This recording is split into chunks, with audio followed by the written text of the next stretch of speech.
Crews are still working along Fury's Ferry Road. Over the summer, we found out 70% of that work was complete. Now engineers say they're close to 80% because of storm delays.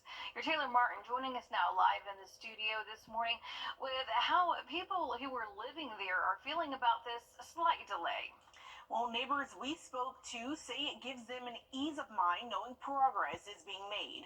People who live by Fury's Ferry Road say for the past few years it has been a sea of orange cones and traffic. And while it may not look like it, of course they're close to 80% done with the entire project. When you're driving down Fury's Ferry Road, officials say a lot of foundational work, like the utilities, is almost complete, and crews are through the worst of it. Columbia County Engineering Services Director Kyle Titus says crews are also still managing to work around debris from the storm. He says it's a challenge that puts them slightly behind schedule, but they're managing on top of other factors that come with the scale of this job. Another big challenge with this type project is working on a live corridor that's got live traffic all the time.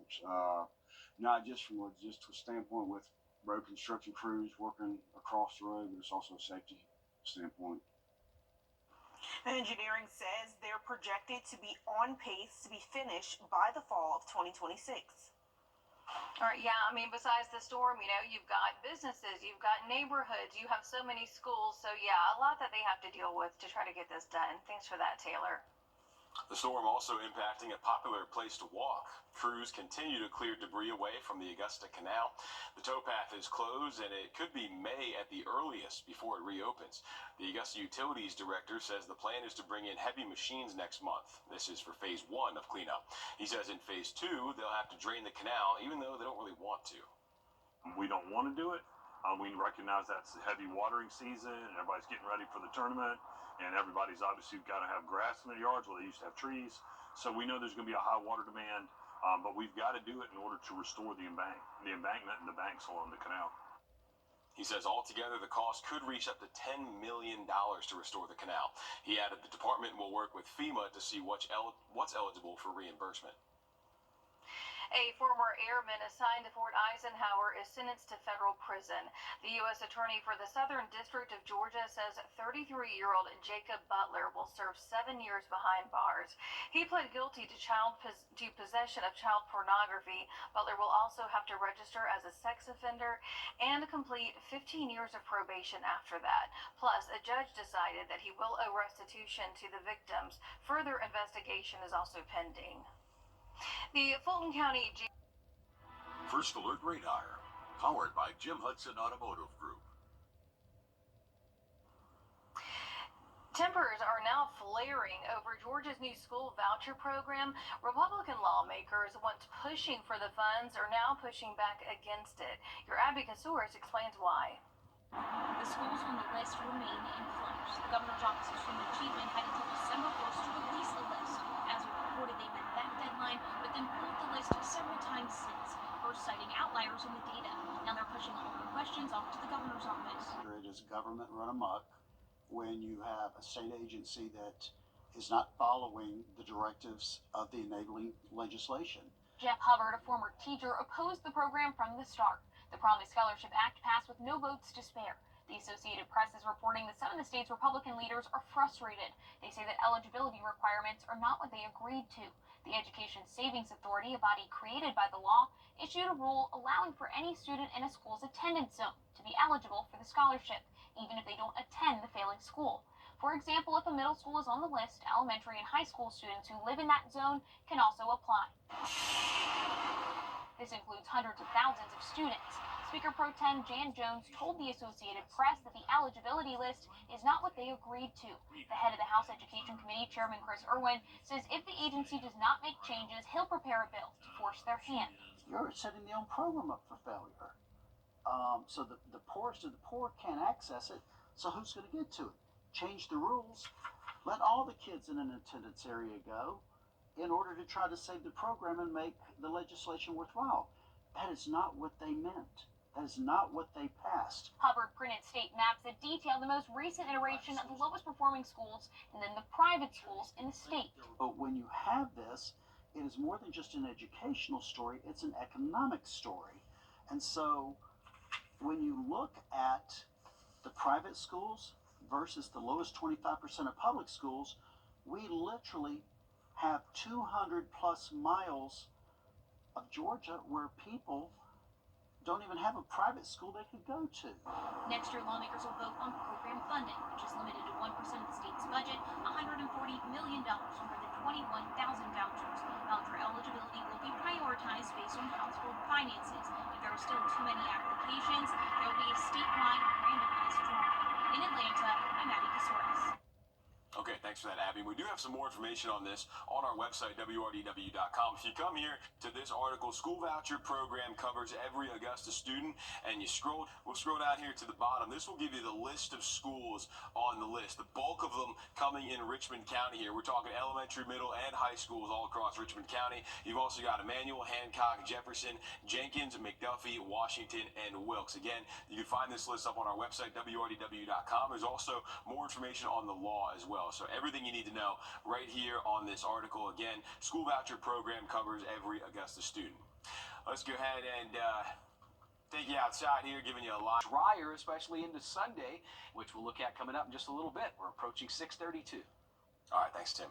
It's been 3 years since the Fury's Ferry Road project started in Columbia County. Neighbors who live nearby tell us it can look like a sea of orange cones at times. Now the question is, how much longer till crews are done? Your Taylor Martin's in the newsroom with the latest update. Taylor, we heard from the Engineering Services Director. What did he have to say? Well, Nick, Kyle Titus says they're projected to be on pace to be finished by the fall of 2026. Over the summer, we told you the project was 70% complete, but there have been some delays caused by Hurricane Helene. Now the engineering department says they're close to 80% done with the entire project. They say it may not seem like it when you're driving down Fury's Ferry Road, but a lot of foundational work, like the utilities, are almost done. Officials say crews are through the worst of it. Neighbors say it gives them an ease of mind knowing progress is being made. A lot of traffic, a lot of problems with the with congestion, but ultimately it'll be better once it's all done. So the little bit of pain the next couple of years won't be too bad if we can ultimately have a better road behind us. Now, they say in the meantime, they're continuing to implement traffic calming measures to keep the roads safe for workers, travelers, and near the school zones. Something folks have been dealing with over there for a long time now. Taylor Martin live in the newsroom this morning. Thanks, Taylor. Crews continue to clear debris from the Augusta Canal. The towpath is still closed, and it could be the month of May before we see that open again. About 100 trees fell into the water, and in other areas, workers are dealing with cracked embankments. It's a safety issue for anyone who wants to walk that path. Augusta's utilities director says there's 2 phases to restore the canal. The first one involves heavy machinery coming next month to clear the debris. Phase 2 involves draining the canal. While some who use it say they're frustrated, others tell us they're finding a way to enjoy the view. Well, I enjoy walking that way. I'll be glad when they have it open again, but no, it's not causing me any stress. Still very, very beautiful. Probably will be for another 500 years. The utilities director says the canal is open from downtown Augusta to Lake Olmsted and to the pumping station. It's thought to take up to $10 million to restore the canal. To Florida now, where a woman from the Lakeland area is facing legal trouble. Brianna Foster covered her face in shock as she learned she'll stay in jail on a $100,000 bond. She's accused of telling a Blue Cross Blue Shield employee, quote, "Delay, deny, depose, you people are next." It was recorded on a denied insurance claim call. Authorities are calling it a threat as she used the same words found on the shell casings in the CEO killing case. A judge added bond was appropriate given the state of the country right now. It's not like she's a child. She's 42 years old, so we're not dealing with a child here. She should certainly know better.